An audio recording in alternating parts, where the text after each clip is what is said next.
è il 5 ottobre 2023.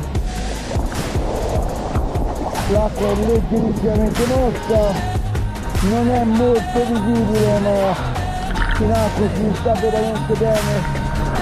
Sì. Quindi buonasera a tutti.